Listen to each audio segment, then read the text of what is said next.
Welcome to Singled Out, your ninth best gaming podcast. Please stand by.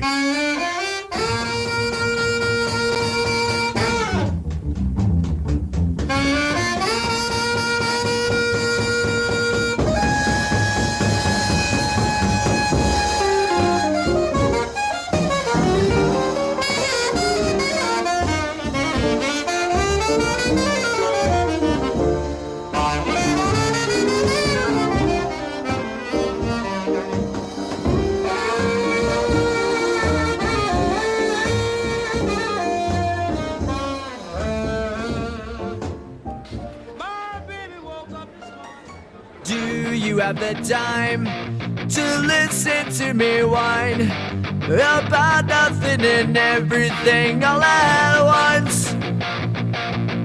I am one of those melodramatic fools, neurotic to the bone, no doubt about it. Sometimes I give myself the creeps. Sometimes my mind plays tricks on me. It all keeps adding up. I think I'm cracking up. Am I just paranoid? Am I just up? I went to a shrink. Hello, welcome to episode 136 of Singled Out. I'm Jesus. Salty Andrew. We must record all the time. We must record all the time to get to 136 It is the most recorded podcast for Guild Ball that exists. Yeah, we are the number one Guild Ball podcast. By volume, still yes. the ninth best. Yeah, exactly. Still the ninth best by quality. Yeah, because there's someone shouting at a phone. My name is Steve Cole. And we've brought in a special guest who is a young up-and-coming wargamer who I think might have dabbled in podcasting. Alex Botts. Hey, how's it going? Yeah, thanks for having me on. I've been following the cast very closely the last 2 or 3 years, and I'm excited to finally get on. I mean, I can confidently say, Alex, I think you are the best guest we've had on this in the last couple of years. In fact, Steve, Nice. why didn't you open the Singled Out mailbag and pull out some fan mail we've got the past 2 years? Yeah, let's open it out. Okay, it says, Dear Andrew, that's you. That's me, yeah. Yeah. Why, oh why? That's it. Yeah. Wow. That's pretty good. Yeah, good. I That's don't know. That's the whole bag. Wow, That's you guys, the bag. Yeah. your fans are rabid. I don't think they ever sent us anything when we were doing Strictly the Worst. Yeah, exactly. And you've rebranded now into Yes.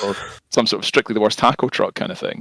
Yeah, that's true. So the in the interim since Guild Ball took a brief break, apparently. Yeah, it took a hiatus. I left the podcast because I wanted to do things with my life, and then the remaining guys brought on our great friend Nate and rebranded to Alfredo Size 3 Taco Truck, and then I rejoined because I found out that doing things with your life is not really all that it's cracked up to be. It's overrated, isn't it? It's overrated. Yeah. So what have you done for the last 2 years, Botsy? What have you done with your actual life then?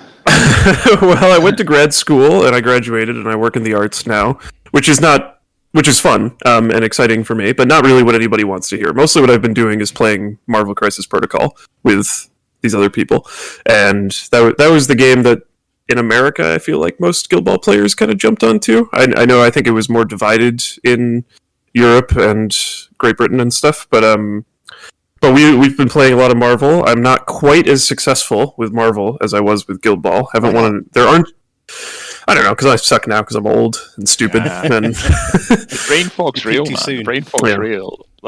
Yeah. And also, I never really thought that the Guild Ball fluff was like mind-blowingly good or anything. I liked it okay, but compared to playing with superheroes, I miss the Guild Ball days. So I really do not care about the Marvel stuff. I like the game; it's fun for sure. But I don't give a shit about the Marvel Cinematic Universe or whatever. So yeah, I think I can feel you. I think I ended up. Connor Rooney ran like a 2-year campaign to get all of the London Guild Ball people to play Marvel, and we have all now caved. But I couldn't. It's an active turn off for me. I've hence why all of my MCP models are basically pink men in hot pants. Hell yeah, yeah. Yeah. Like literally everyone, Magneto and a pair of speedos. Because presumably you that must sort get of some real sort of comic fascists who get involved in that game who are really, really into the lore and really play it for that reason. I mean, yeah, I like rolling my eyes at people like that, for sure. But honestly, they're not so bad. I haven't had anybody come up to me and be like, "You can't play those two characters together. They had a falling out in the comics," or anything like that. No. But I do occasionally. What happens in tournaments is people will see the list that I'm running, and then they'll like come over and they'll be like, "That's a really interesting list," and then they'll list off a bunch of stuff that's happened in the comics between the characters and why it would be cool to run a list like that. And I'm just like, "Yeah, man, that sounds really cool." I really like that his numbers are high. That's my favorite character trait of his. Thing is that this will win me the game. Yeah. Exactly. I think we have one of our old Guild Ball players, Postman John Clements, is very likes the loves the Marvels, and enjoys it when I refer to them as that. But I think basically the best thing for that is just trying to invent episodes of the comics that legitimize your decision. You're like, yeah, Thanos rode around on there's a lot of comics Ghost Rider for 2 years, worlds and things. I mean.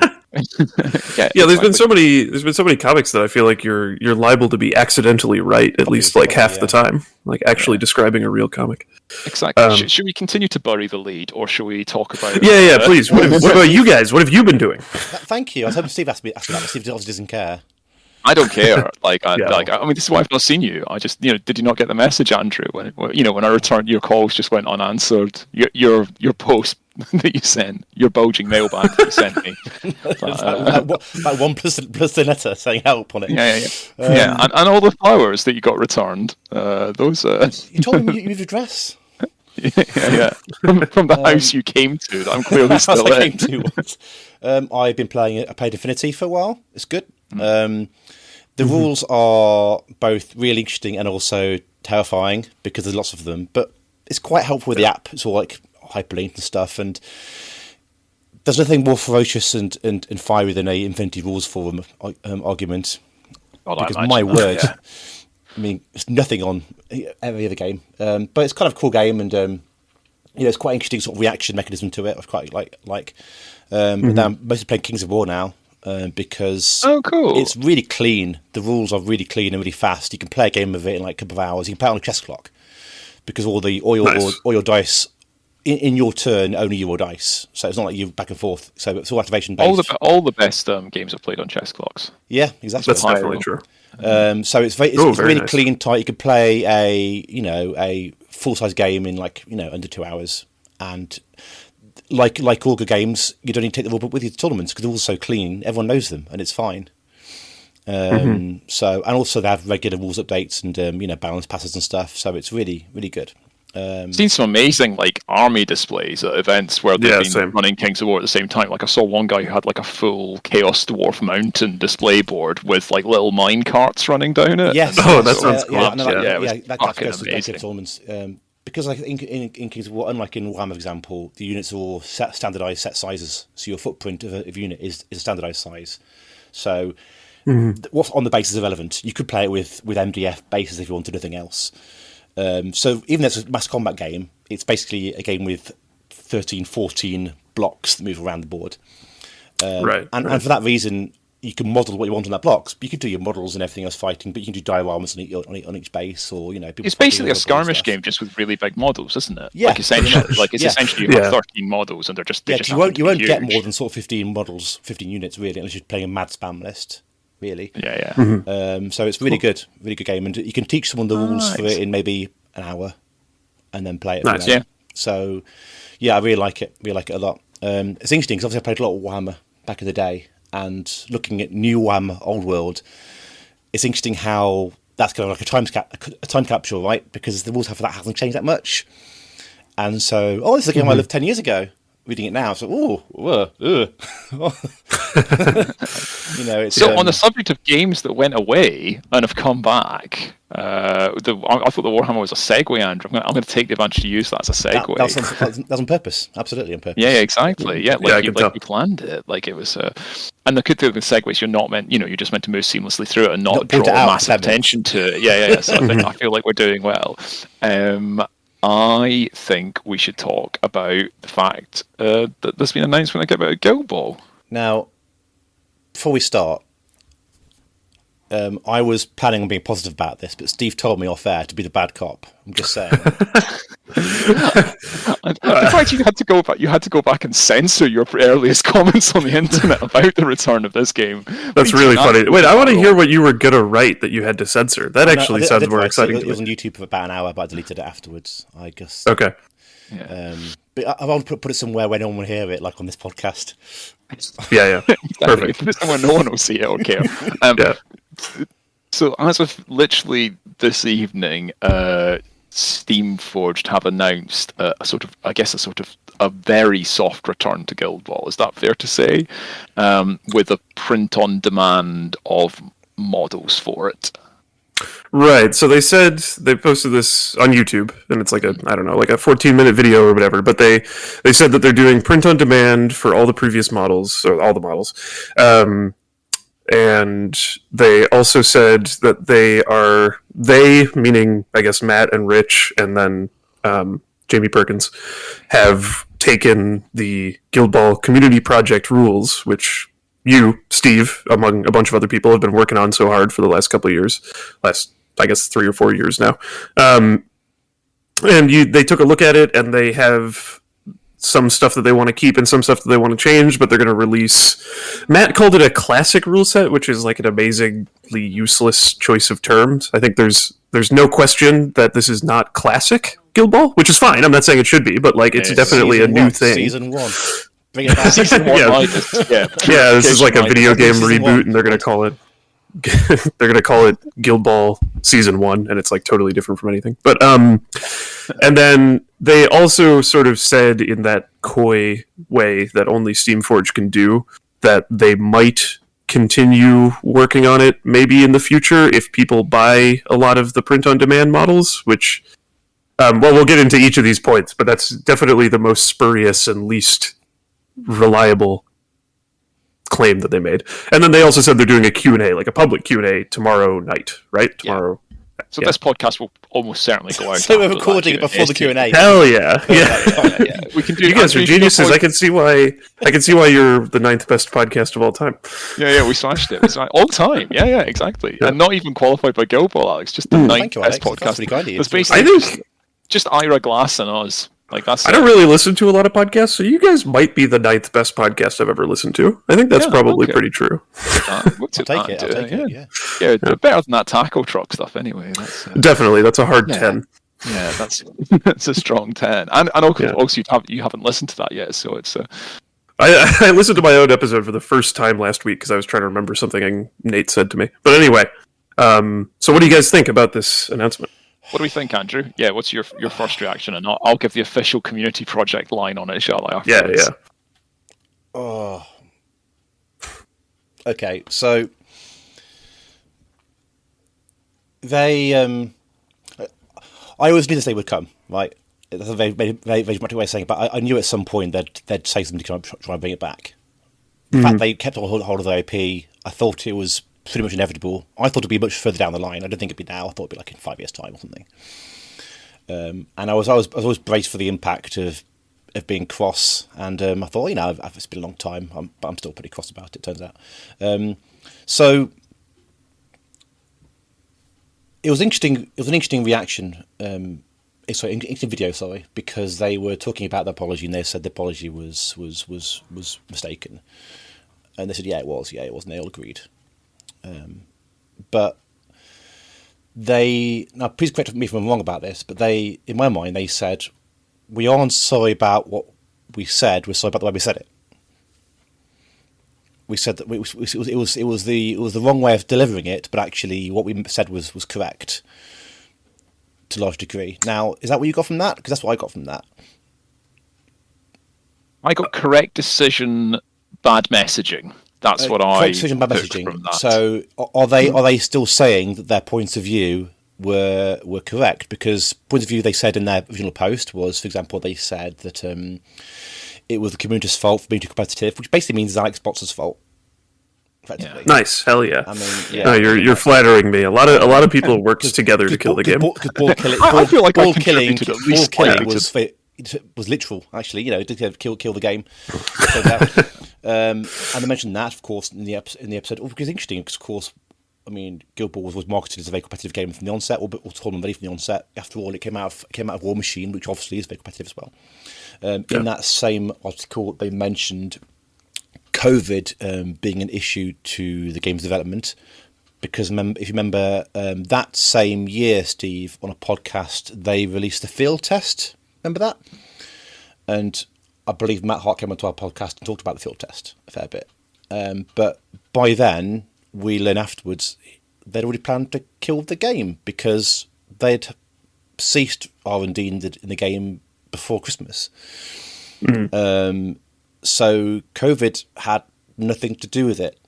In fact, they fired their staff before COVID. They just kept them on through COVID because of the furlough payments kept them going. If you weren't aware, for people who listen from different countries, basically the government paid people to have employment over COVID anyway. And effectively that kept people in employment, rightly so, for longer. So the reasons they gave at the time were either mistaken, in bad faith, or just wrong. So are they saying those statements were correct or not? Because to me, they didn't actually take back what they said. They just said they delivered it in the wrong way. Yeah, it's a challenging one, isn't it? And I think I'm going to try and play medium cop on this. I think, Andrew. And I think medium cop. I don't know. Yeah, it's some sort of new triptych. I guess it's a bit of like, where are we now and what happened then? A little bit for me. And like, I think the original announcement about it, I think, landed as badly with me as it did with anyone. I think on the last time we recorded about the death of Guild Ball, Andrew, I was the one sort of drunkenly spitting blood, and you were being a little bit more moderate than I was. But I think I guess from the perspective of the stuff we've done on the community project, right? This has been a lot of work to keep the game running for a couple of years, and we very quickly essentially realised that without miniatures there isn't a game. Ultimately, like, you know, you can keep it ticking over, but it's just diminishing returns of the same people. And it's like, what do wargamers like? They like shiny things, they like miniatures, they like having product, and they like being able to do that. So I think from that perspective, like, the only viable, and I was talking the other day about, actually, when I was chatting to someone about MCP versus Guild Ball, and part of me does, like, MCP's a good game, and I like it, and it's got a lot of strengths to it. There's definitely stuff that Guild Ball does that it doesn't, and it's, in terms of like the setup and the play style and what you can do with it as a game, it's a really good game system. So if we want that system to exist in the world, out with a small and dwindlingly niche community, then someone needs to make miniatures for it. And to be honest with you, having worked on the Kickstarter that the Guild Ball Community Project ran, it's not going to be us. That Kickstarter was really hard work, and I didn't really do much on it. I don't want to do Kickstarters in my spare time, and I don't think any of us do. Crazy amount of work. And then also, Steamforged still own the IP for the vast majority of the teams. We could only Kickstarter, make models for teams that don't exist, or get into licensing challenges on that, and we don't want to do that either. So I think the idea that there would be minis available is basically only a good thing for the game. Ultimately, I think, I think there's a lot of like, how will this follow through and how will that work out? And they got in touch with us at the weekend. We spoke to them. Neil's Inspiring Hat and I spoke to them last night. We talked a bit about how might the community and Steamforged work together going forwards on rules and on the erratas, and we don't know how that'll play out. So it might be the most wonderful thing on earth, and we'll all skip round happily hand in hand, and it might be a total fucking train wreck, and we all fall out and never speak to each other. But we don't know. But the conversation's there to be had. So I think that's why we said, like, as the community project, we basically were like, well, what do we think of this as a collective group? And we thought, well, sort of cautiously optimistic. I don't think we fully are like, this is wonderful, but I think if we want to see a future for the game, I think the base needs to be miniatures in production, and they're the people that can do it, Steamforged. Yeah, I think I pretty much agree with Steve. Like, when you asked Andrew, like, what did you get from what they said about the messaging and stuff, I realized I had kind of already forgotten what they said. Not what they said 4 years ago, but what they said in the video that was posted today. Oh, really? Like, I don't really... Oh, sorry, what'd you say? I was agreeing with you. Sorry. Oh, yeah. And it's like, I guess when Guild Ball was still alive and being supported by Steamforged, one of the things that everybody in the community basically agreed on, even while we all loved the game and were supporting it, is that Steamforged was like always did a terrible job with messaging, and they constantly had to go back on things that they said or change things that they said, and they disappointed people a lot, and also just had like other weird public relations issues, I think, throughout it. And I guess to me, it's like, when you can't trust somebody's word anymore, the only thing that you can believe them on is like shit that they actually do, like not what they say they're gonna do, but like shit that they actually do.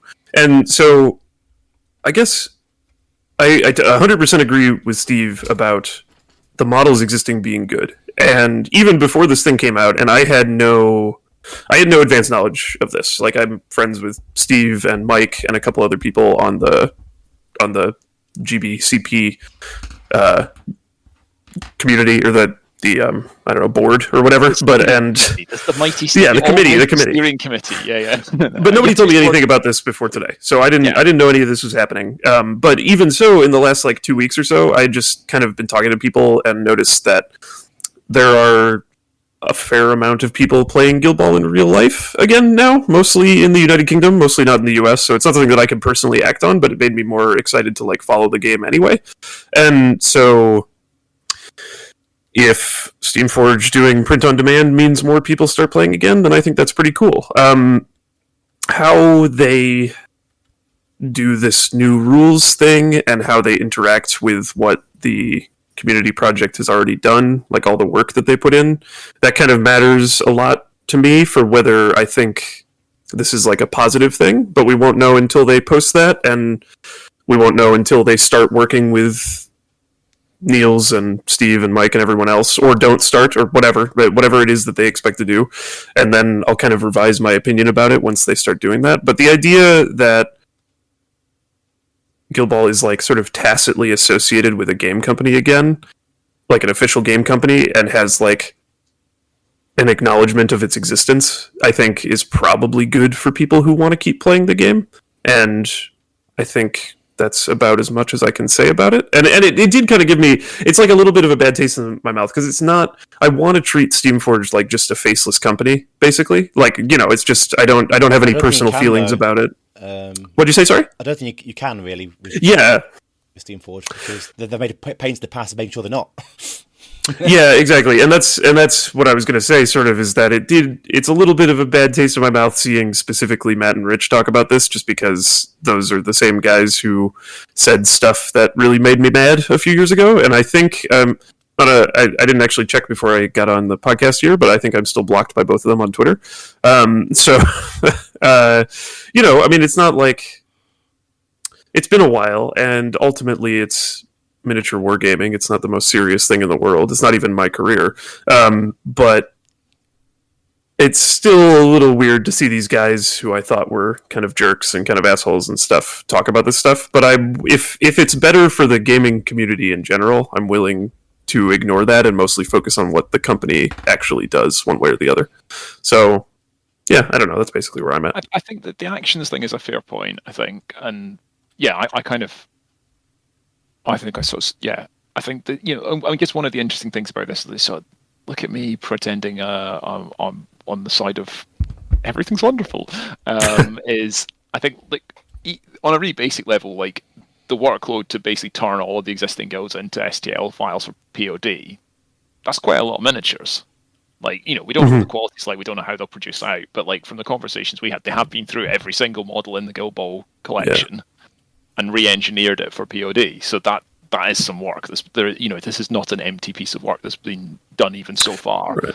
So that itself is the thing. And I think the interesting idea, I do like the idea of releasing like brewers. They've said they'll release brewers and masons as free. The kickoff or whatever. Yeah, kickoff is basically free, entirely free now. So that, on a really basic level, is that's pretty nice. Now I don't know quite how that plays out. Yeah, I don't know if what they do is release the STL files and you have to print them yourself. So if you don't have a printer, but even then, the files for something being free is that's an interesting thing to do. So, but I think what I think we'll see is how does this play out and how does it work out. But I think undoubtedly for me, this is better than the situation for Guild Ball was yesterday. Yeah. Like, Yeah. if someone questions says, where do you get models? You can go on eBay for the kickoff set. You can there's probably still a pallet of rat catchers and blacksmiths and falconers around the back of Steamforged HQ you can get. Yeah. I don't know if you missed the glory days of that in the States, but like literally every single event in the UK was like, do you want 800 boxes of rat catchers? Everyone got a free box of both guilds. Like, Oh God.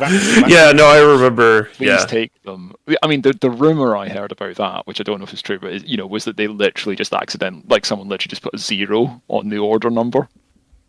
It was like, wow. How do we expect sales to increase? Well, 0. That seems fine. An exponential increase of product sales seems fine. Jesus. But now that may not be true, right? That is literally a rumor, but the fact it's even plausible, I think, shows you where we were before. And I think also like one of the things that did long kill Guild Ball was the fact they basically ceased production for 2 years.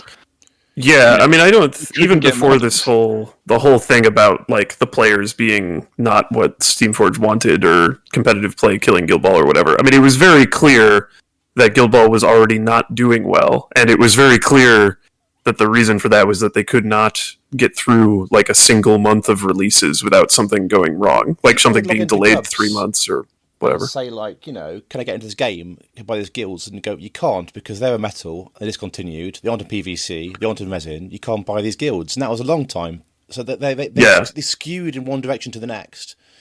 I guess I assume they wanted to make everything PVC originally.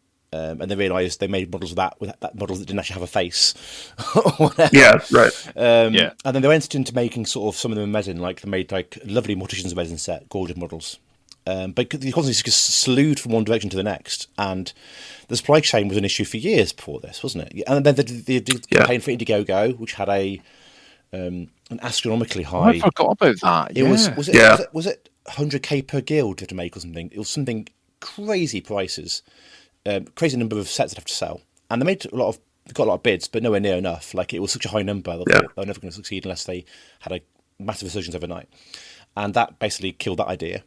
Yeah, I mean, I like in the years since Guild Ball was cancelled, anybody who's asked, I've told them, the thing that they said about the community and stuff, which was shitty. But the thing that I've told them that what actually happened is that they spent 2 years failing to produce models for Guild Ball. Basically, I mean, they were just like there were like 2 years where if you were an established player, you had nothing to buy because you'd already bought everything. And if you were a new player, half the shit you wanted was out of stock. It's like, wow, great. What a great way to build a business. I mean, I don't, Yeah, so. and I think it's interesting. Yeah, and then there's a whole question about, I think this has been talked about in other forums, but, like the speculation is that, there was a substantial amount of private equity into the company at that point. What they're going to want to see is returns. If you look at something that's losing money, what are you going to do? Are you going to say, oh, that's losing money because we, a miniatures company, are struggling to produce miniatures. Thanks for buying stock in us, by the way. Or are you going to say the game doesn't work, the player base doesn't work? And like that. So I could see that. That's how, with my old work hat on, when before I went to work for an NGO in the land of doing all things good, when I was a strategy guy and a lobbyist, that would be how I'd play that, like that line. Yeah. I see how you end up in that, and then I think you end up then. But the thing is, you have to be a company that's very good at communications to then sell that message. And I think it's a fair point. Their comms was never great, and that was half the charm originally. Was that they were just sort of like slightly messy, chaotic thing that seemed to have accidentally, sort of panned for gold somewhere. Exactly. Like prospectors out on town spending it all on rum when they should really be going back east or something like that. But, so I think it'll be interesting. And I don't know, like, what was I guess in the interim with Guild Ball, like, what did you think? What have you thought of the last years? Because I'm like you, Alex. I think I was thinking a bit about it. I sort of haven't really played. I played an in-person event a couple of years ago that the Glory Goals guys did, and I've not really played since. And that's more because, like, I moved towns, and there's not no one plays Guild Ball there, so I don't, used to still play with some of the London guys. So I've probably not played for like 18 months, 2 years. And like you, I think I did a combination of both of you. I bounced around Infinity for a bit, and then ended up on MCP this year. with the how well can a bunch of washed-up Guild Ball players do at the MCP WTC with minimal training. So where JJ, Connor, and I all went to MCP WTC, that was nice because we saw actually one of the highlights of that is like we literally saw a bunch of old Guild Ball guys, like we saw the Germans, we saw Sonny, we saw Martin Rockefeller, we saw Kim Pipers from Belgium. We literally kept playing against other ex-Guild Ball players. That was really nice. But I guess, Andrew, I think for you and for Botsy, what's your sort of reflections on Guild Ball as a game? Like, where do you think it sits? I guess in terms of like, what are the strengths, what are the weaknesses, what will be good about it coming back? So is this me being bad cop still or not? I think we've got the sort. Be Andrew cop. Be yourself. Yeah, whatever cop you really are. Yeah, stop being my puppet, like my rhetorical puppet, because that's it. I mentioned this on Discord today. I mean, Guild Ball has made me a lot of friends who I still see now, or occasionally get talked about podcasts with, and it, in a roundabout way, got me my current career. And so it was literally friends made a long way. And I know for a fact there's some mates in the area now who still meet up and play the game with each other in Nottingham, right? And you can play it at I think one of the benefits of Guild Ball is you can play it at many different levels. You can play it at the competitive level, which I guess you might have something about. Or you can just play it. You can play it for a laugh and you go, "I'm gonna do this thing," and kick around and everything else. I mean, obviously the problem is you've played 2 different levels in the same game. You can have a bad time, potentially. But you can play. They're learning. They're just learning, Andrew. You were always whenever that happens, you're learning something. But you can play. Not me. Levels. I'm not learning anything when we play, but you're learning. And I think one of the good things that could come from this is if people meet up with friends they haven't seen for a long time and people reconnect with each other, because some people meet each other. Some people only meet with each other through playing games, right? So some friends only meet up. Gaming is a social thing, and some people only see each other, like you said there, at the WTC. Some people they didn't see each other for years because of that. I was talking to Campbell and David a couple weeks ago. From Double Dodge, right? Yeah, the Aussie podcast. Through the interwebs. Can't talk to them for ages. It's lovely to have a brief chat with them, and meeting up people who had never ever met before in foreign countries was brilliant. And I think I did that through gaming. And if a game can reinforce or bring back new connections and bring people closer together, I think that's a great thing in itself, right? And a company shouldn't stand in the way of that, but as you correctly said, Steve, it does, because people don't play games that are dead. It's interesting, you mentioned the Warhammer thing again, is that the internet's full right now, people dusting off their old armies, getting out the old sort of lizard men from 10 years ago and going, I can play now. It's like, well, you could have played Warhammer for years, like the rules haven't gone anywhere, but people don't. As soon as the company drops the game, people don't play it much anymore, which is mad. But you're right, people don't do it. So if it gets people to for example, I'd love to go to Glory Goals event again. In that pub that run events in and have a game there. I mean, I can barely remember the rules of Guild Ball now. I only own one guild, and that's the Butchers, who I've never even played before. But I kept them. I thought it'd be easy mode for play again. Just kill things for a few hours. And. Free Masons, free Brewers now, Andrew. There you go. You've got 3 games. Yeah, you get 3 guilds. Right, yeah. You're back. Yeah. And if it gets you to meet mates again, I mean, so be it. I am very cynical about the intentions behind it, although I know that they obviously have a lot of love for the game, because that's pretty clear from them making it in the first place. But obviously when you have a company where money is involved, it gets very blurry, doesn't it? Very fast indeed. But then I guess the same's true of I'm going to play sort of counterpoint, which that's the same's true with GW with the old world. I mean, right? That's Total War shifted bloody millions of copies online, and I'm not going to spend a lot of time on it back Games Workshop, because every other video does that on the internet. But I'm sure there's a reason why they changed from 20mm bases to 25mm bases. It wasn't because they wanted the game to be better; it's because they wanted everyone to use new armies.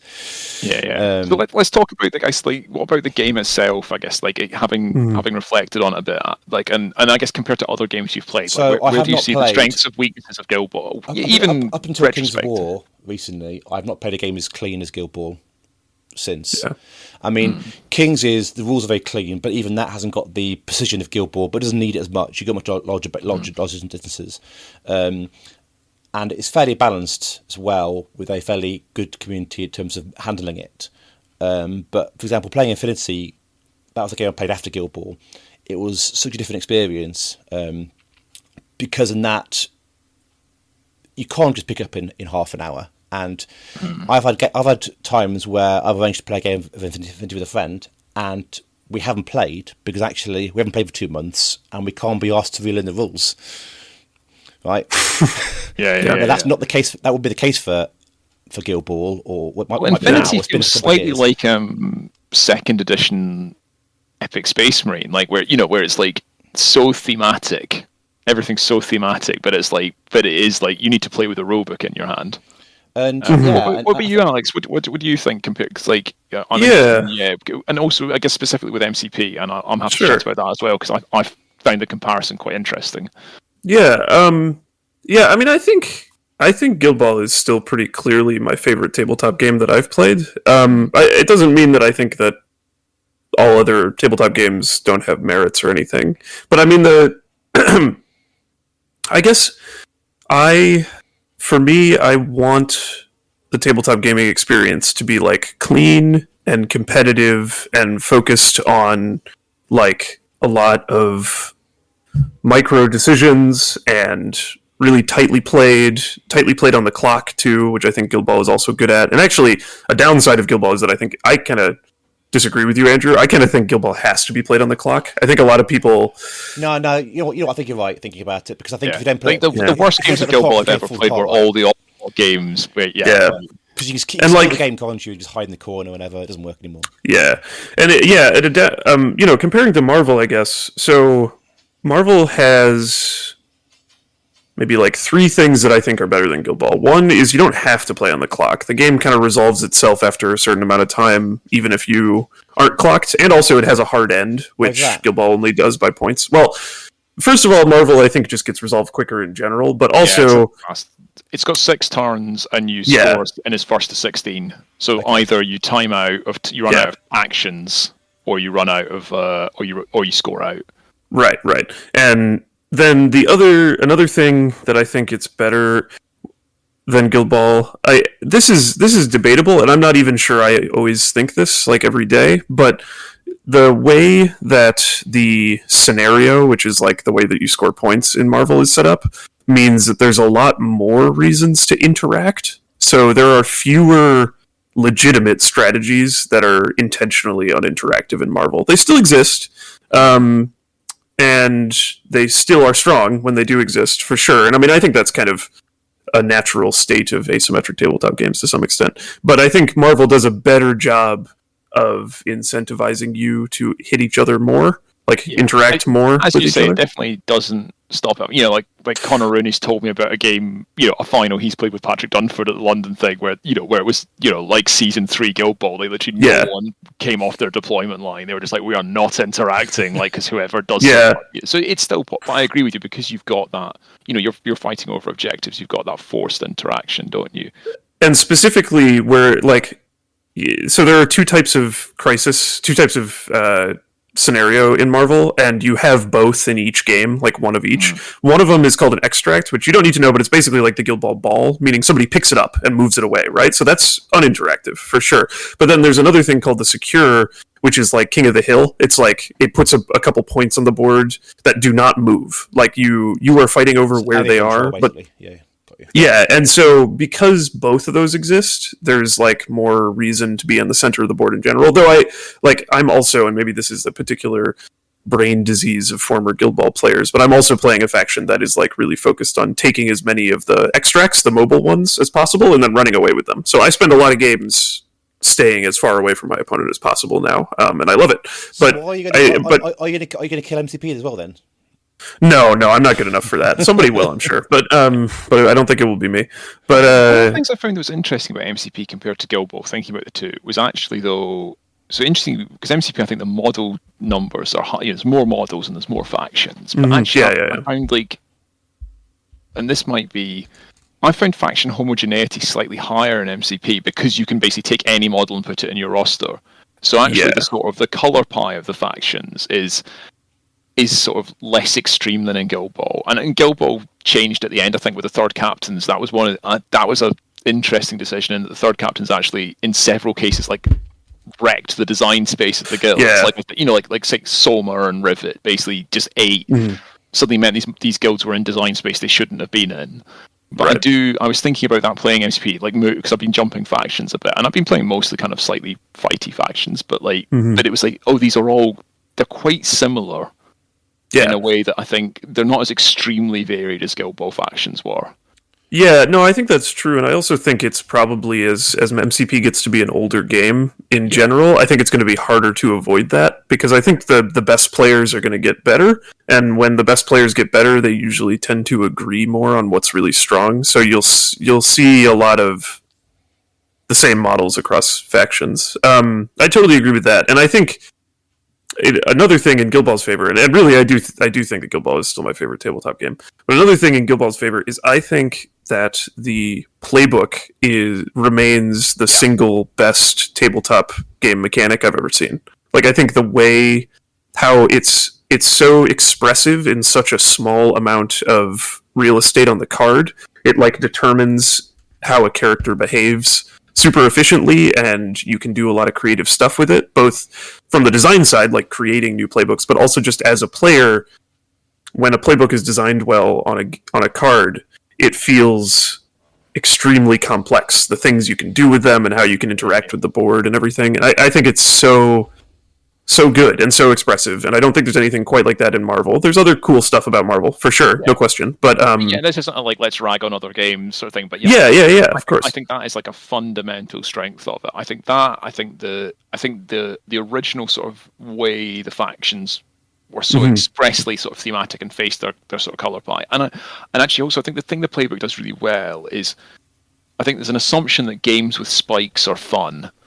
And I think the point is, games with spikes are sometimes fun. Yeah, totally. So you talk about Infinity, Andrew. Like, when we played that, I played a tournament for that, and I spiked someone's tag, like the big battle walker you get off the table with a little guy that was 8 points, and that was funny.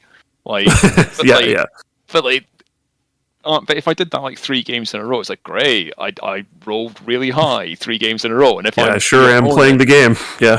And if you're the opponent, you're like, cool, I took a thing. It's not likely to happen that. I mean, that's pretty unlikely. No, but you know what I mean. It's like I think there's an assumption that spikes are inherently really fun things, and actually that sort of benefit newer players, and I'm not totally sure I believe that, actually. Like, having come to a game that is MCP is quite spiky, having come new to that, totally. It didn't take me more than like 3 games of MCP to be like, I'm going to play, like, not a top tier faction because I bought the cheapest box I could buy, but I was like, I'm going to play a faction that counts blanks. Like, I'm going to play Corvus. Yeah, consistency. Yeah, because totally. It's consistent, and the dice are wildly inconsistent in this game. I'm just going to do everything to stack that in my favor.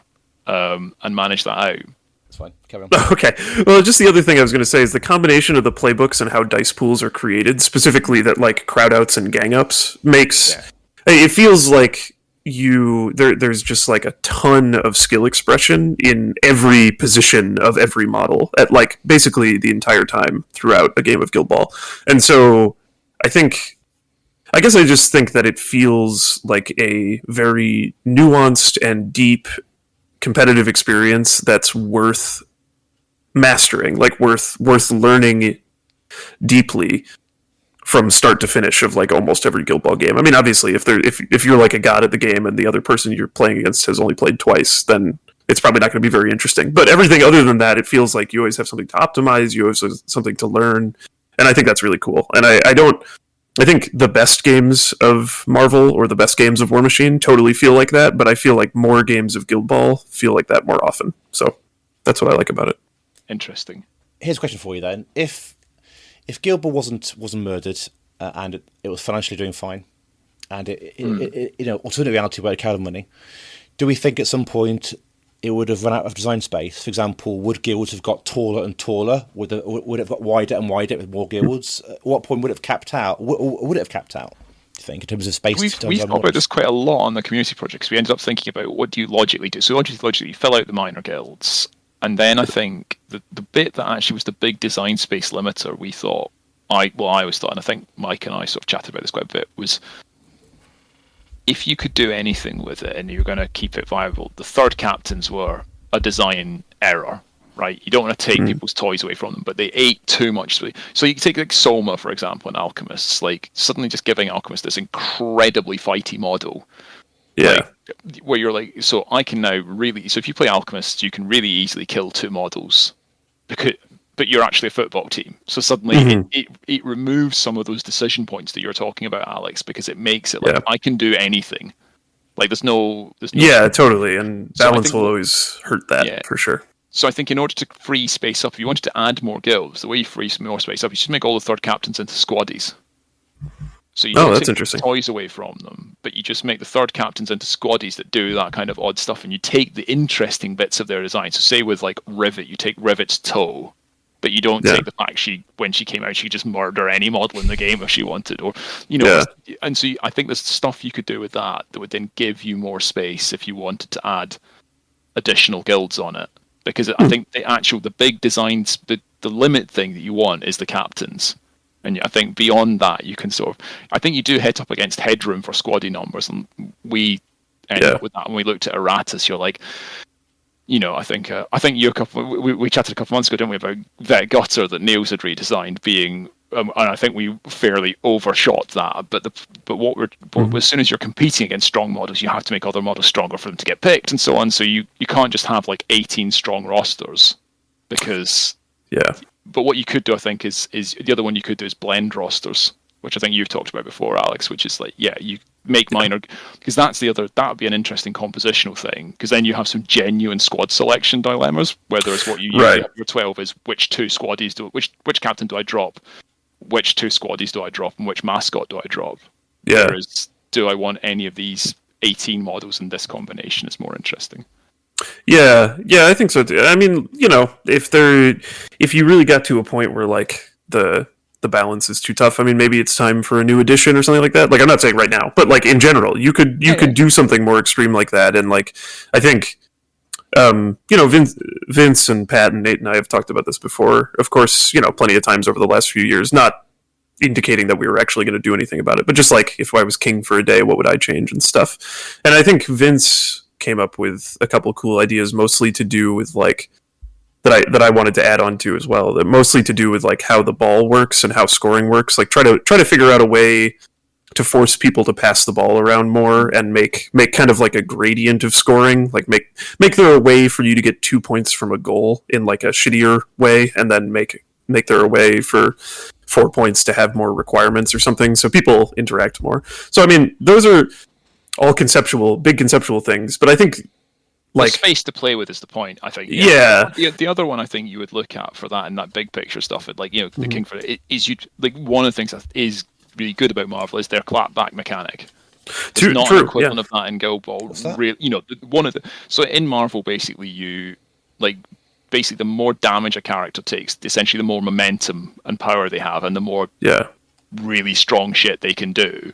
And at some point, you basically have 2 sides on you have a healthy side and an injured side. But once you lose your healthy side for the rest of that turn, you can't be attacked. So essentially, what happens is you really injure someone, and then they come back and they go crazy. So you can can feel like you're winning by. So actually, for example, injuring everyone on the opposition team one turn can easily lose you the game, because the next turn they come back and wipe you out because they have much more resource than you do. And I think one of the issues Guild Ball had was about that being able to go bottom top. Totally, yeah. And so there's some way of breaking that and putting some sort of clapback mechanic. And actually also, for example, like you're sort of doubly punished for taking casualties in a way that you're not for conceding goals. Because if you take casualties, your opponent's gaining lots of momentum in Guild Ball. I'm hitting this model, I'm getting loads and loads of momentum, but if you score a goal, that's really you give up the ball, the best resource in the game, and you give up momentum. To do it. So there's an unequal weighting of benefits sometimes in it, and I think you could change the weighting of that, for example, would be another way you could play around with the game if you wanted to, expand the design space. Yeah, and there's like in Guild Ball the fact that you can go bottom top, like you're saying, is like it's playing around that strategically is very interesting in Guild Ball, like trying to aim for it, trying to set it up, trying to avoid it, etc., etc. But also, I think that's like a pain point balance-wise that Steamforged always struggled with, is like, if a player is successfully able to go last and then first in 2 subsequent turns, oftentimes that like wins the game on its own. Yeah. Like that's like a sufficient advantage that it's just like a kill, basically. It just ends the game. And so I think, yeah, playing again, which they they had to change multiple times in the short lifespan of Guild Ball already, but playing again with how initiative is determined, who's going first on a given turn, might be another way that they change. But I think, Andrew, to your question in general, yeah, I think Guild Ball would eventually run up on some design space issues. Like there would probably be a point where like adding more shit to the game would be bad for the game. Like it might be good for sales or whatever, but it would be bad for the game.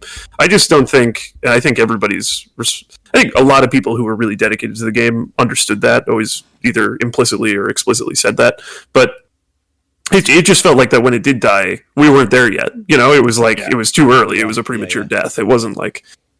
I mean, that was I think that was one of the things that helped us with the community project. Was like Yeah. the obvious train of development was so clear. Like, Right, it's 4 right. guilds you never made, and like, and then we made 1.5 of them because it's It's hard work. Yeah, It's like, so we killed off the game. Oh, by the way, here's the guilds you would have won. It's like, cool, cheers. Yeah. And we did change them as well. We decided that the anti-Semitic cliche guild probably wasn't the best idea, so we got rid of the money. We got rid of the money lenders guild. Yeah, That's a good call. That's smart. Yeah. Yeah. It took all of my Jewish heritage to work out that stereotype upset me. So like there's some space to play around with in that as well. And we actually that's one thing I think we'd be really interested in with the community project is what do you do with those, like, what do you do with that essentially sort of developed minor guild? I'm not saying it's perfect by any stretch, but that guild's probably had more playtesting than anything SFG ever put out ever. Yeah. Given it's now been live in the community for over a year.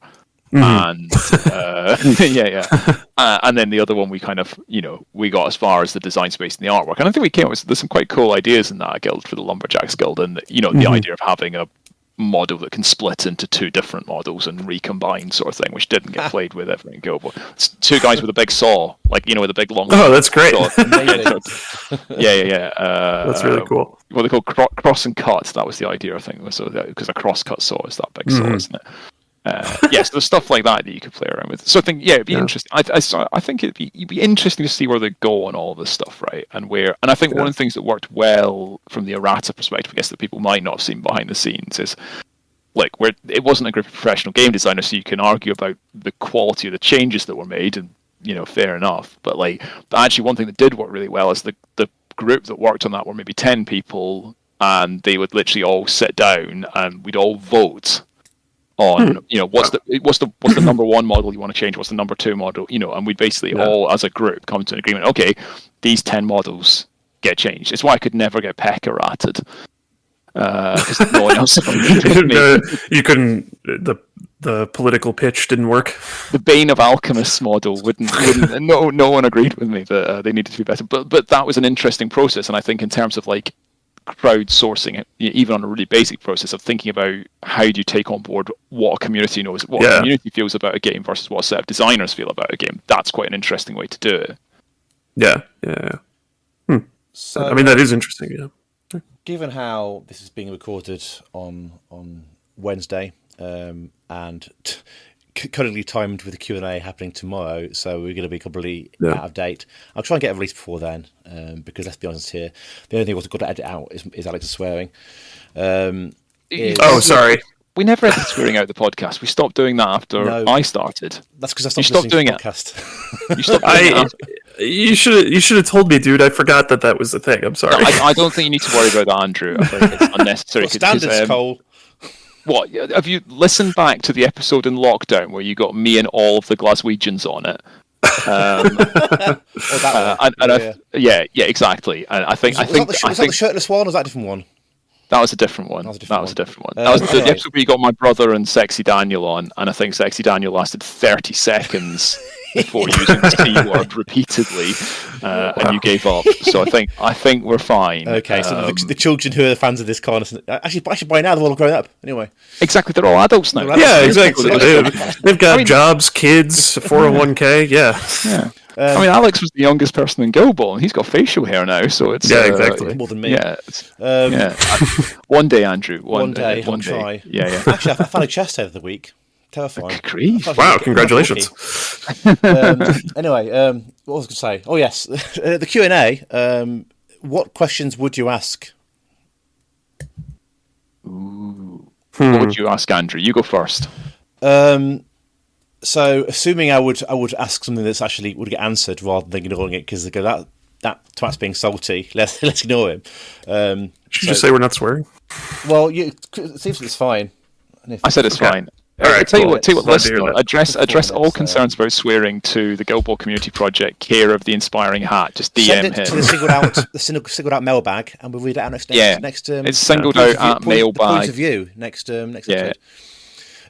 Singled out at mailbag.net. That's the answer, right? That's the address. Totally, absolutely. Anyway, I would probably ask, how do they intend on interacting with the community in a meaningful and productive way? Good question. Beyond Alex. this initial spurt, because, I mean, it's very, very hard for me to be unbiased about this. You know, I was interacting with Steamforged from episode 1, in fact. And they've always been extremely kind with their time for us and everything else. So I was, despite all the wrinkles here and there, with occasionally having a media manager who refused them to talk to anyone, and they got rid of that person, and these bits and bobs, and that sort of thing. They've always been very kind with their time to us, and actually a lot more easy to talk to than most of the companies. And so, do they intend on talking and interacting with the community or not? And either way is fine. If they don't want to, that's fine. They're prerogative, right? But they mentioned it in the video, didn't they? So I'd be curious as to what they mean by that. That's something else I was thinking about while we were all talking about how we're responding to this, is I think that since you guys are over there, closer physically to them, I don't actually know if you're both... It's off camera. Yeah, exactly. Well, but it's like, when you guys went to Guildball events and stuff like that, I think semi-regularly there were Steamforged people, and also you had them on your... Don't remind me, Alex, like fucking... Rice horsed me in one of the finals, and and actually, when you say about games and skill sets, I think like the most eye-opening, I was like, that's just so good, was playing Fraser at one of the events when he'd first, after post-errata minors, and just seeing what he was doing and being like, this is I've not seen something that is real, that's totally clever, and just so well thought through and so well executed and pivoted so quickly. So we did used to see the SFG guys all the time. Yeah, of course, right. And like that, I guess that is not our experience over here, and particularly even though I was on a very successful Guildball podcast as far as Guildball podcasts go, right? And we talked to those guys, and I saw them at WTC, and I saw them when I came over for Worlds and stuff like that. So we saw them at conventions, and I talked to them and was happy to. But I don't think, even though I was very sad and very hurt and very angry by how they killed Guildball, it didn't feel as particularly personal to me, or maybe it did immediately, but that kind of faded away because these weren't guys that I was best friends with. I was friends with Perkins and Bryce. I would say that I spoke to them pretty regularly, but Matt and Rich were just guys I saw. Yeah, we never saw Matt and Rich, I think, as far as Oh, really? Okay. All right. Well, I played Rich once at an event years ago. Yeah. I don't think I never met Matt or Rich outside the podcast. Oh, okay. The same as you. Bryson, Perkins, and Dom and Fraser, all the time. Yeah. But You not talk to them at SteamCon or anything? We ever go to SteamCons? I went to the the ill-fated toilet the con. SteamCon that shouldn't be mentioned. That SteamCon. Yeah. Legendary. I think I was messaging via Curtis, as Curtis O, who plays MCP, because he obviously knows Kev. When we were chatting, and I was saying I don't think I've seen Kev since the literal shit show when it was the last SteamCon. What an event. What a time. Let's hope they bring that back. That's what I'm going to ask them. Are they going to bring back SteamCon? And can we go back to the boot sale? Your vinyls are already about a metre wide. Yeah, social will it be in the feature. same venue? Yeah. And if anyway, could you reduce? I thought there were too many toilets. Could you There'll be a reduce boxing the match number of next door. toilets? Yeah, that'd be great. Yeah. I think those. Yeah, what would I ask them? I mean, the sort of obvious question is like, what lessons have you learned from this? Suppose, but I think That's a good question. But I think the more interesting one is about like what's their understanding of the game. Like actually, Yeah. if we're going to talk about how do you do that stuff together, it's like is because I remember from the end of Guild Ball, I think it was like when they did the field test, and I think when we spoke to Matt, it was pretty clear that he hadn't really played since mid-season 3. Yeah. And some of the Right. stuff Yeah, that was yeah, coming yeah. up was like, the problem is the game's too standoffish. You're like, it's not really the problem now. Like, most teams Yeah. can commit with 2 models on turn 1. That's not the issue. Yeah. Like, it might be higher tempo and you can win really quickly now. Yeah. But it's not that season Yeah. 3 grind game. Like, I think that... So I'd be interested in where... And, because I assume they've... And then there's been 2 years of people playing a complete... with different rules and all that. Well, different, erratas and things like that. So that would be interesting, I think. Yeah. What about you, Alex? What will you ask? What will you ask tomorrow night when you're there, hand raised? I feel like it would almost be in better faith for me to just not show up. Like Yeah. I'll just listen, vlog, but I don't want vlog. to.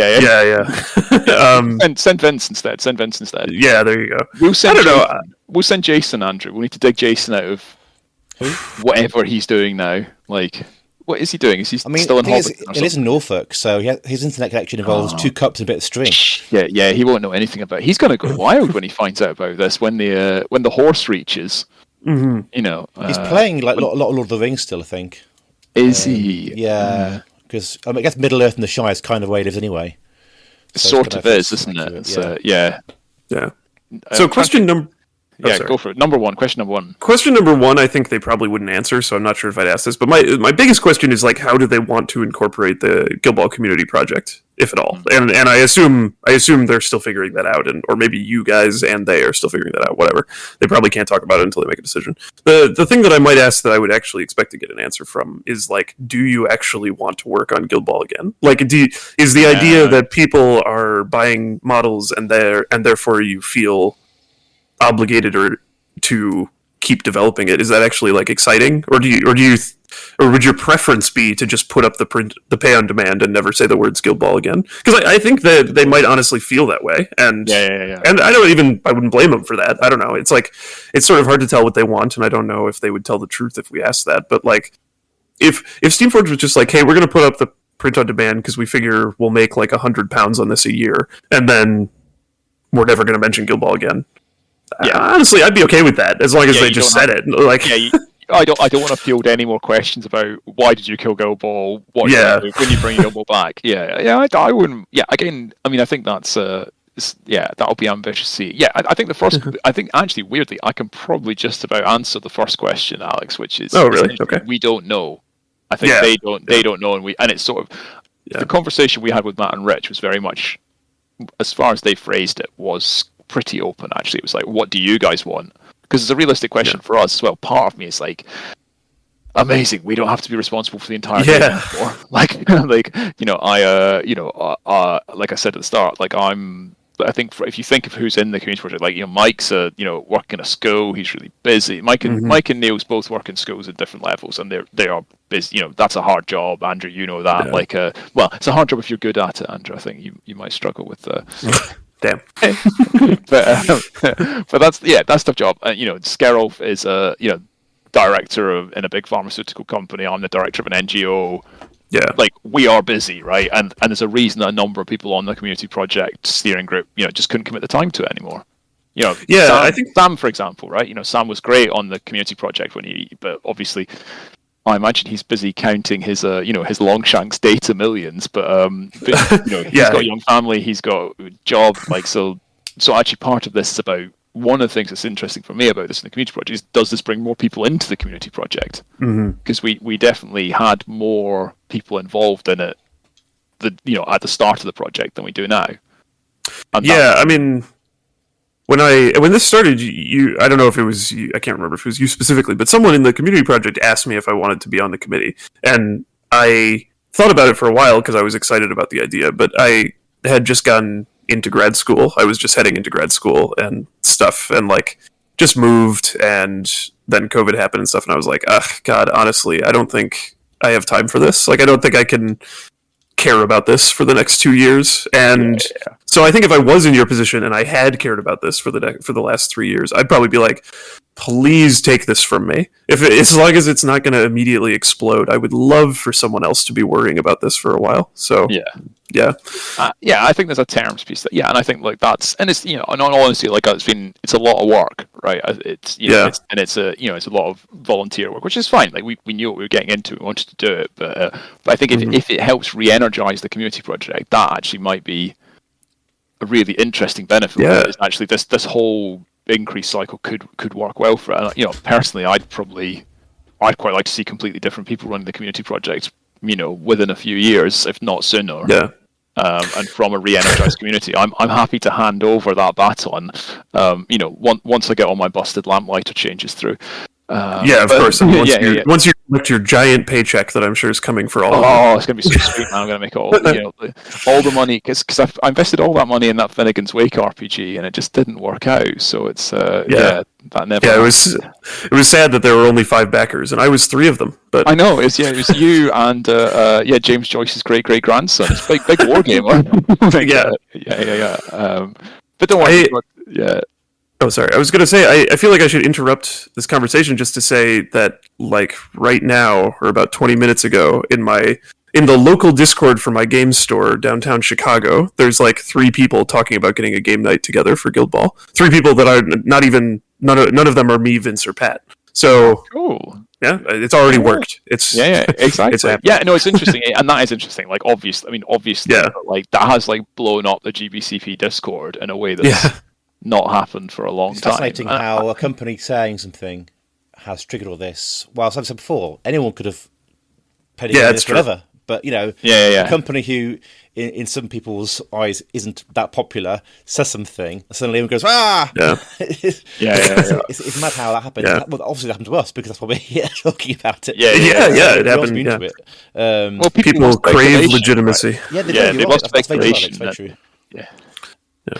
I think it's probably all right. Hey, call it a day soon. Campbell I think sent me a message, Alex. So, Campbell said the last time he played you with Midas. Okay. Campbell said, "Begin the last time he played you, and he did 8 4+s to win Midas, and he won the game and beat you." Oh, I do remember that. Wow. Yeah. That's so funny. I don't think I would have remembered it without that detail. But yeah, I remember the last couple. I think the last or second to last online tournament I played at like the start of COVID, probably. So it was like a Vassal tournament, right? That was the only time in Guild Ball history that I've lost more than one game in a tournament. Oh wow, really? That was when we both lost in the first round of Digital Worlds, and we played in the second round. Yeah. And both had lost. So I said that whoever lost would be king of the scarves. I believe I sent you a wooden spoon. You sure did. I'll have to dig that out again. I still have it. So you can compete for it in the local meta now. There we go. That's my gift to you, Alex. I know. Wow. Yeah. Thank you. It's an antique now. It's worth a lot. It's vintage archive. It's an archive spoon. Right, gents. I think we're going to have to wrap this up. We'll that was Alex. Just to say, thank you for jumping on, Alex. This was fun. I was happy to talk about it. Thanks for inviting me, guys.